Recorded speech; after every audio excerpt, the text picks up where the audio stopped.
Number 9, clean up your environments. This goes for your bedroom, your bathroom, your kitchen, your car, your garage, your backyard, your office, your closets, etc., etc., etc. Seriously. I've been in the homes and apartments of some of my single friends, and when I look around, I'm not surprised they're still single. Bathrooms are disgusting. Kitchen sinks filled with unwashed dishes piled up. Floors are so dirty with pet hair that I can see just looking down. Ugh. Bedrooms, disaster zones. Offices, home office, buried in papers and more. Seriously, folks. No one wants to move into a pigsty. Granted, if you have your own, well, that doesn't make it right. 2 pigsties only make for a dirtier pigsty. So get clean, keep clean, stay organized. You know, I was living somewhere down in Southern California, just temporary. It was like a 6, 7, 10-month stay or something like this at this apartment. I was working on my cookbook at the time, bartscookbook.com. And I was living alone, and people would come over. Men, women, different ages, different walks of life, etc. Every single one of them had they didn't have the same thing to say, but the message was clear. Bart, I'm looking around your apartment. This place is spotless. I'm like, thank you so much. Another comment, somebody would say, Bart, this is like a showroom, like, you know, a apartment that they're showing to, you know, promote their apartments for lease. The concept here is this. Keep your life clean. Keep everything as organized as possible. Dust clean, you know. Take care of things. Don't let a bunch of things pile up. I remember I was at a friend's house, and she is a female, and her place was just a disaster. And I knew she was single, and I knew she'd been single for a long time, and the boyfriends that she ever had, they kind of came and went. And I just can't imagine that unorganized, dirty lifestyle and having a family, you know, kids and stuff like that. So, something else. So, clean up your environments. And like I said, your bedroom, your bathroom, your kitchen, your garage, the drawers in your kitchen. Pay attention to detail.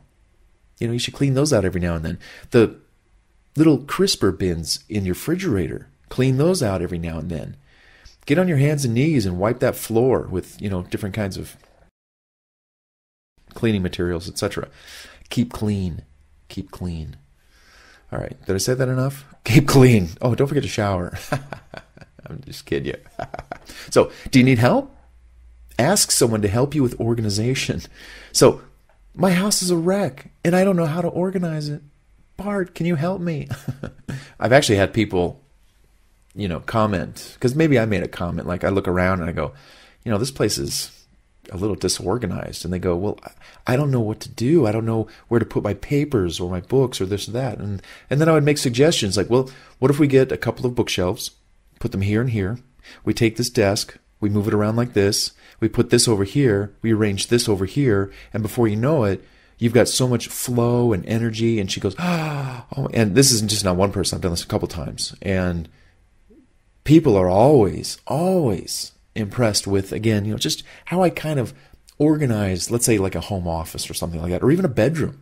I remember somebody had their bed in all a weird way and a bunch of other things and said, no, you can't have it like this. Well, how should I have it? So, well, here, do it like this, you know, and being a guy, I can move the bed around quite easily with everything really quickly so we can see, oh, that doesn't work. That doesn't, oh, here it is right here. Bam. So kind of cool. So you might be surprised when a friend or colleague does come to your rescue. Yeah, let's see what we can do.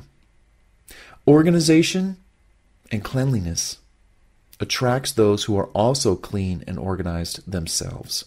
And that's why we want that. Otherwise, what's the saying? Like attracts like. What do you want to attract? And I'll give you one other little side story. Again, I'm very clean. And when I go to someone's home, let's say in their kitchen or so, and they're extremely messy. I know I'm going to have a hard time with that person, and that person might not be the one for me. So if you're the messy one and you want someone, but that someone you want, you got your eye on, they're super clean, that is an organized person. They don't operate well in a chaotic, disorganized environment. If you aspire to want to be with someone who is clean, organized, you have to model that. And don't say, well, I don't have to. That's bull. Okay? Everyone has the right to say, you know what, I love you, but you're disorganized. You're a mess. I couldn't live in that kind of chaos. Because that's what it is. You can only live in harmony if there's harmony in your environment. And that's why I say clean up your environment. Like attracts like. And it just starts with one step each day to get cleaner and cleaner, and just make sure that you just, when I cook, as best I can, and I do leave a mess when I'm cooking, but as my mama told me, as you cook, clean up as you go. And I remember making so many meals in that apartment that I spoke of, that I would be making a meal, I would clean up as I go, and then I was by myself, so I could eat alone by myself. I ate, and as I ate, I would put the bowl down. Let's say I made my world famous fried rice or yakisoba with seafood, mixed seafood. Yum. I'd put the bowl down, I'd do a little cleaning. Take another bite, go do a little cleaning. Cleaning up pots, pans, dishwasher, all that stuff. Well, before you know it, by the time I was done with my meal, the kitchen was clean. I had no dishes. I had to do my one bowl and my fork or my chopsticks, and that's it. Wow, I could go right to my evening or wherever I was going. So, like attracts like. What do you want to attract? Clean up your environment so the person you attract can see that and say, hey, I'm really attracted to you. This place is great. And also I've had people comment, like, in my case, females, where a female would come over and says, Bart, this place is immaculate. Can I stay the night? I mean, you have a spare bedroom. I feel safe. I feel safe in that clean environment. So guys, I say to you, clean environment. Ladies, same thing. But it really makes people feel comfortable and safe, because they know what's on the outside is also on the inside. So if your outside is clean, your environment on the outside is clean, probably your mind is clean too. Well, maybe not after 9 p.m., 10 p.m. But that's another story. And that's another book. Okay. Number 10. Be and remain drug-free and drink alcohol responsibly, socially, or not at all. I'll repeat that, but not so slowly. Be and remain drug-free and drink alcohol responsibly, socially, or not at all. Now, it seems simple, but you'd be surprised by how many people have hidden and secret abuses of drugs, medication, pharmacy drugs, right, over the counter, or prescription drugs, alcohol, beer, wine, hard liquor, or other addictions that in the long run will only harm your relationship. We've all seen it. I've seen it. I don't have to go into any stories. You can just imagine it to be so. So, if I were you, I'd have a no tolerance policy with anyone with a chemical addiction or drinks in excess weekly or even monthly. I've seen 3 to 5 glasses of wine per night ruin a marriage. I've seen getting together with the girls, the wife getting together with the girls to drink a bottle or more per night ruin a marriage. And guys, too, with their beer or their drinking. But I just wanted to share a bottle of wine with my friends every night. In the long run, everything slips away and the couple files for divorce a mere 2 years later after the cork popped and they tied the knot. No, not. Remain drug-free, get drug-free, stay away from excessive drinking of alcohol. Alcohol, like sugar. We all know how addictive sugar is and how bad it is, you know. Alcohol is the same thing, because alcohol kind of like is sugar in that liquid form. So anyhow, be drug-free and alcohol in moderation, socially speaking, or not too much at all. In fact, I don't drink alone. I don't drink alone. I don't drink on my own alone. If I'm at home for a month because I'm writing a new book or something and I'm in hiding, I don't drink the whole month. I only drink when I'm with my friends. And then when I'm with my friends, I drink. I can drink a lot.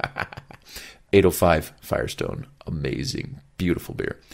But the point is I just don't... So...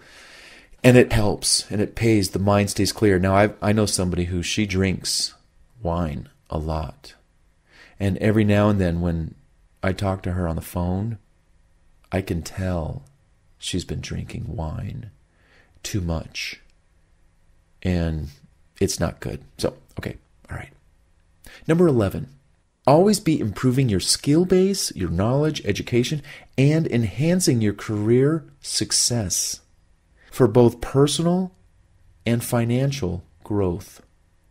While that sounds like a mouthful, they all kind of go hand in hand. The more you know, the more money you'll probably be making. And the more you know, the more career options you have when or if something happens and you get laid off, or you grow tired of working in XYZ industry, which after 10 years, it's called burnout. You got to do something new. But don't be caught at that juncture of your life where you don't know what you want to do, can do, you don't know how to do it. You aspired to want to get into a new industry, but you didn't take the time to study while you were in the other industry making your bills, getting by. So number 11, always be improving your skill base, your knowledge, your education, and enhancing your career success.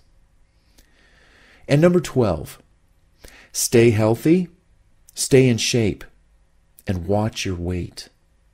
Now, I say all this not because finding the one for you is all about your looks, but it is about staying healthy and living a long life and staying out of the hospital. Seriously, so many people today are they're either overweight, they're sick, they're suffering from some kind of disease, illness, pain, or choices. That's where it all begins. What do you eat? Healthy or unhealthy? Do you work out? Staying in the best shape possible is how you'll be able to lead the quality of life you want with the one for you. There's someone out there for everyone, no matter what shape you're in or condition you're in, for sure. And I really mean that. Tall, thin, short. There are male and female people they're looking. And there's somebody out there for everybody. No matter what you look like, there's somebody out there for everybody. Exposure is that first step towards finding that person. So, again, my message here is one of longevity, avoiding healthcare costs and bills, and being able to remain active, healthy, and alive through all the years of your life with the one for you. That's all. Now, are there other personal qualities and attributes that you should adhere to in preparation for meeting the one for you? Sure there are. Many will come out in the many lists mentioned ahead in this book. So, let's hop to them. The one for you awaits you, is eager to get to know you, and claim you as theirs, just as you have visualized claiming them to be yours as well.